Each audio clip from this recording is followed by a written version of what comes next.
it's Zack Childress coming back to you with part 2 of our REI success tips and our goal series. So we're talking about goal setting, and we're on video 2 right now. Video 1, if you haven't watched it, you need to go back and watch it. And it was all about the why, the purpose, before we start setting out and doing our goals. And so for those of you that are just joining us, this is our REI success tip. This is our videos that we put out to help you get to another level in your business. We're going to discuss all types of things inside REI success tips. They're built on what we call series. So these series have either 3, 4, or 5 videos in them to help move you through the process. And they're everything from like goal setting, which we're talking about now, to getting started, to working with buyers, working with sellers, talking with students. There's all kinds of things that are involved in here. And so what we talked about, just to check up on your homework in the last series, was about identifying your why. We went over your purpose. We talked about the 5 to 10 things you need to be doing that's going to help you in this business, the 5 to 10 things that how this business that you're creating is going to help others, and really visualizing your life and how you're going to make a difference in your life moving forward. So I hope all of you guys were able to put that together. And so let's move on into video 2 of the goal setting series. And so video 2 is what we were going to refer to as our checklist. This is 1 through 4 on our checklist. So number 1 is write down your goals. Write down your goals. It's very important that you write down your goals. And the reason that is because if we can't see it, then the problem with that is we can't remember it. We don't follow up with it. There's a ton of things that comes with just writing down your goals. And so I encourage you, get a new notepad that you can dedicate to your goals and checking those goals later on as we move forward.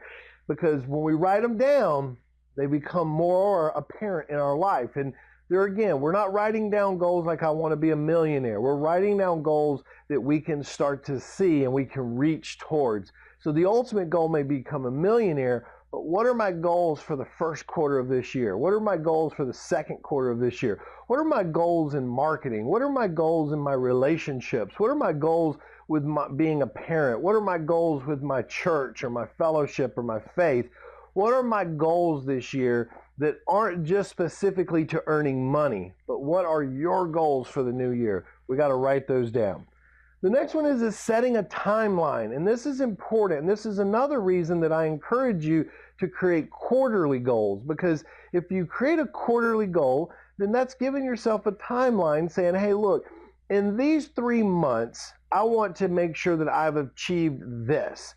And that starts to help you build 3-month goals that lead to a bigger goal. Now, don't get me wrong, you might set a goal that gives it a timeline because you base it in that quarter, but you might want to break that down even more down into the month and even the week if you need to. And that's important because if there's a goal that you give yourself 3 months to achieve, but it only requires, maybe a couple of days of you putting time in, then don't just let it sit stagnant.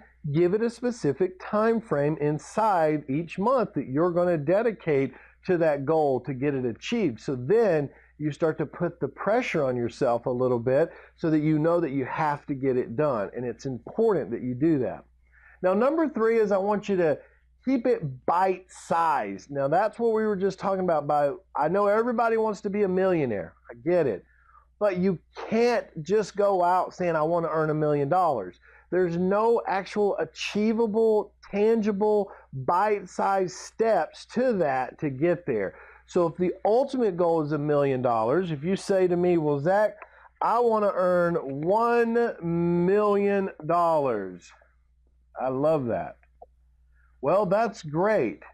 But I'm going to say to you, what are the steps that you're going to take to get to that $1 million?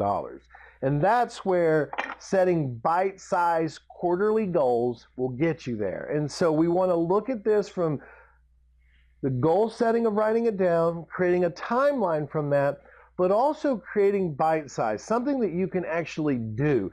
Don't say, oh, well, I want to, send out 10,000 handwritten envelopes in the month of February, and I'm going to do it all on Wednesday of the first week. That's not bite-sized. You set yourself a goal. I want to send 10,000 mailing pieces out per quarter, and so I'm going to send out roughly 3,000 per month, which means I need to send out somewhere between 700 and 800 mailing pieces per week, which means that if I can do this over a 5-day period, I need to send out roughly 250 to 300 pieces per day. We're bite-sizing it. And yes, you got to take some time and break this down. It's important. And then also number 4 is follow a simple plan. Listen, you guys have heard me say this over and over again, and it's in my books. I even have a special report called the 7 Steps to Getting Your First Deal Done and how easy it really is. Because people tend to make things more complicated than they need to be. And so I encourage you to think about that. Think about what it is that you're trying to go after, which is what all of video 1 was about, and how we're setting goals to get to that. And try not to get too distracted. Listen, I get it. We get to a point in our business where we might get stuck and we need some help, and that help might require us to invest in ourselves or invest in someone to help us. And that's good. We need to do that, okay? But what I say too many distractions is don't take on too many things in your life. Try to keep a simple plan in place that you can track and you can follow. Now, as we go through the year, you start to add more and increase your workload or your goals as you move out. But don't front load all of your goals trying to get them all done in the first 30 days.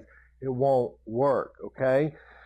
So just to recap, part of your homework that I need you to do is make steps, create steps at what you're going to do to get to that $1 million, okay? So when I say write your goals down, you need to start writing your goals down. Write them down for all types of parts of your life. I live off the 5 F's. Write goals down for your faith. What are you going to do this year to get a stronger belief, a stronger faith in everything that you're involved in? Number 2 is your family. What are you going to do to build a stronger relationship with that family that you're involved in, or your children or your parents? Write those goals down. Number 3 is freedom.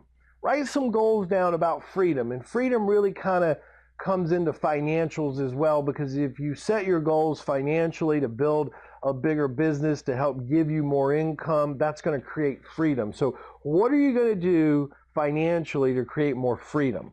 Number 4 is all about fitness. Let's talk about being healthy, right? What are you going to do to change the way you eat, to get more energy, to eat cleaner food, to get more positive? Remember, health equals wealth. That's the key here, okay? So what are you going to do in there? And number 5 is fellowship.